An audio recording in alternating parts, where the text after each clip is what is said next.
오늘은 지난 시간에 살펴본 플럭스 인페인트 워크플로우를 조금 더 간단하게 다듬고 지난 내용에 이어서 플럭스 모델별 차이점에 대한 탐구를 진행해 보겠습니다. 더불어 플럭스를 기반으로 생성한 가상 모델을 이용해 SDXL과 SD1.5를 더해 간단하게 광고 이미지를 구현하는 과정을 살펴봅니다. 먼저 커스텀 샘플러를 사용하지 않고 K샘플러를 이용해 플럭스 기본 워크플로우와 인페인트 워크플로우를 간단하게 구성해 보겠습니다. 지난번과 마찬가지로 일반 체크포인트 모델을 대체하기 위해 디퓨전 모델, 클립 모델 및 VA 모델을 각각 로딩에 불러와 줍니다.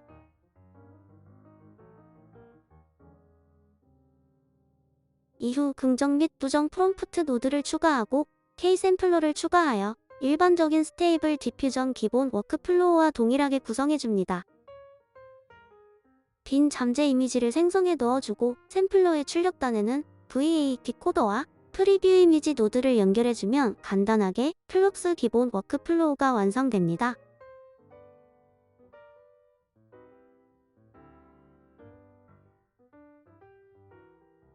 플럭스는 부정 프롬프트를 사용하지 않으므로 텍스트를 비우고 접어주시면 됩니다. 샘플러 설정의 CFG 값은 1로 고정하신 뒤 나머지 값들을 제어하여 플럭스 모델을 이용해 이미지를 생성할 수 있습니다.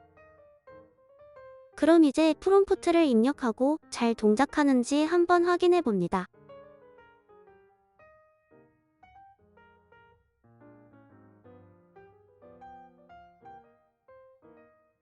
이미지가 정상적으로 생성되었다면 이번에는 인페인트 모델 컨디셔닝 노드를 추가해 기본 인페인트 워크플로우를 구성해 봅니다.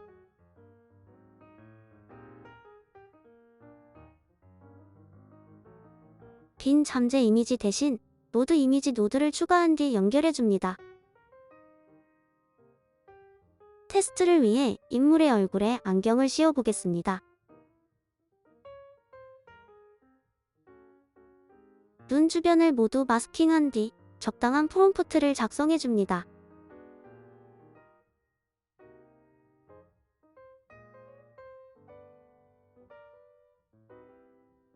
안경이 잘 생성되기는 했지만 마스킹 부위가 조금 부족한 것 같습니다.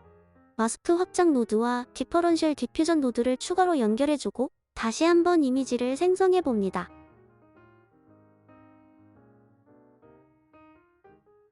이번에는 깨짐없이 자연스럽게 안경이 잘 생성된 모습입니다. 이제 간편해진 워크플로우를 이용해 지난 영상에서 실패했던 손가락 수정을 다시 한번 테스트해보고자 합니다. 테스트 방법은 간단합니다. 6손가락이 있는 손을 마스킹하고 인페인팅을 진행한 뒤 손가락이 정상적으로 5개가 생성되는지 여부를 판단합니다. 테스트에 사용된 플럭스 모델은 총 4개의 양자화 모델입니다. 데브와 슈넬 모델을 각각 다른 방식으로 양자화한 모델들이며 각 모델별로 2개의 디노이즈 값을 적용해서 테스트를 진행합니다. 총 4개의 모델에 대해 2개의 다른 디노이즈 값, 그리고 각각 10개의 시드 값을 테스트하여 총 80장을 테스트합니다. 그런데 여기서 모델을 양자화한다는 게 뭘까요? 체크포인트 모델을 다운로드 받으면서 다들 한 번쯤 모델명에 FP16이라고 적힌 것을 보신 적 있으실 텐데요. 일반적으로 양자화되지 않은 일반 모델은 보통 FP16으로 배포됩니다. 여기서 FP는 부동소수점을 의미하는데요. 이때 부동이란 움직이지 않는 것이 아니라 부유하여 떠다닌다는 의미입니다. 예를 들어 123.456이란 숫자를 살펴보면 이 숫자는 12.3456 곱하기 15로 나타낼 수 있습니다. 또 12.3456 곱하기 10은 다시 1.23456 곱하기 10의 제곱으로도 나타낼 수 있습니다. 이처럼 같은 숫자를 작성하는 방식에 따라 소수점의 위치가 둥둥 떠다닌다 하여 부동소수점이라고 표현합니다. 그리고 정수부를 1위자리, 한 자리만 남긴 형태로 만든 것을 정규화라고 합니다. 예를 들어 777,777은 7.77777 곱하기 10의 5제곱과 같은 형태로 작성할 수 있습니다. 마찬가지로 모든 숫자를 이런 형태로 정규화할 수 있습니다. 컴퓨터는 모든 정보를 1과 0으로 받아들이는 이진수로 데이터를 처리하는데요. 이진수에서도 부동소수점 표현법은 동일하게 적용됩니다. 예를 들어 7.625라는 10진수를 이진수로 바꾸면 111.101이 되는데요. 이를 정기화하면 1.11101 곱하기 2의 제곱이 됩니다. 결국 이렇게 특정 형식으로 정기화된 숫자를 기능별로 나눠보면 양수와 음수를 나타내는 부, 실제 숫자의 데이터를 나타내는 가수부, 그리고 숫자의 자리수를 나타내는 지수부로 나눌 수 있습니다. 이제 부동소수점에 대해서는 이해가 되는데요. 그럼 모델명 뒤에 붙는 다양한 알 수 없는 숫자와 알파벳은 무엇을 의미할까요? 먼저 FPD의 숫자는 총 몇 비트의 데이터를 사용할지를 의미합니다. 일반적인 체크포인트 모델은 FP16, 즉 총 16비트 자료형으로 연산을 수행합니다. 이때 첫 한 칸은 음수 또는 양수를 나타내는 부호를, 그 다음 5칸은 지수부를, 마지막 남은 10칸, 즉 10비트는 가수부를 표현합니다. FP8의 경우 총 16비트로 표현하던 숫자를 반으로 줄여 8비트로 표현한다는 의미입니다. 뒤에 달린 알파벳과 숫자는 지수부와 가수부의 몇 칸을 할당할 것인지를 의미합니다. 즉, E4M3는 지수부의 4칸, 가수부의 3칸을 할당한 형태고 E5M2는 지수부의 5칸, 가수부의 2칸을 할당하는 방식입니다. 결국 한정된 비트 내에서 가수부를 많이 표현할수록 정밀한 숫자 표현이 가능하고 반대로 지수부를 많이 표현할수록 표현할 수 있는 수의 범위가 늘어납니다. 16비트 데이터를 8비트로 줄이게 되면 어떻게든 정밀도와 표현 범위가 줄어들게 되어 모델의 품질이 열화되는 것인데요. 대신 다루는 데이터의 양이 절반으로 줄어들기 때문에 모델의 용량도 줄고 연산도 빨라지게 되는 것입니다. 이렇게 모델의 품질 열화를 감수하더라도 용량을 낮춰 작업 효율을 올리는 것을 양자화한다고 합니다.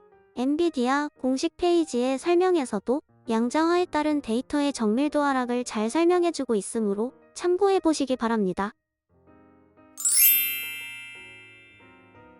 그럼 이제 양자화된 모델별 인페인트 결과를 확인해 보도록 하겠습니다.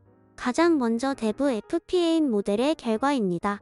디노이즈 값이 0.8일 때 손 부위만 확대해서 보면 총 10개의 다른 시드값으로 생성된 이미지 중에서 4개의 이미지에서만 그럴듯한 손가락이 확인됩니다. 디노이즈 값이 0.85일 때는 3개의 이미지만 괜찮은 모습입니다.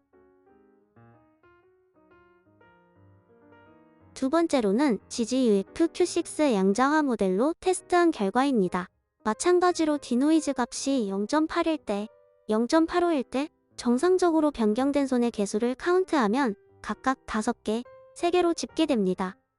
같은 방식으로 슈넬 FP8 모델은 디노이즈 값이 0.8일 때 5개의 정상적인 손이 생성되었고 디노이즈 값이 0.85일 때는 마스킹 영역에 알 수 없는 이미지를 채워놓고 있습니다. 슈넬 모델을 GGUF Q6 양자화한 모델에서도 마찬가지로 디노이즈 값이 0.8일 때는 5개의 이미지가 정상이었으며 0.85일 때는 모두 이상한 그림이 생성되었습니다. 결과적으로 GGUF Q6 양자화된 대부 모델이 손을 수정하는 측면에서는 가장 우수한 결과를 보였습니다. 한편 슈넬 모델의 경우 손가락이 정상적으로 수정되었다 하더라도 손의 색감 및 마스킹 부위의 경계가 원본과 매끄럽게 이어지지 못하여 자연스럽지 않다는 단점도 파악할 수 있었습니다.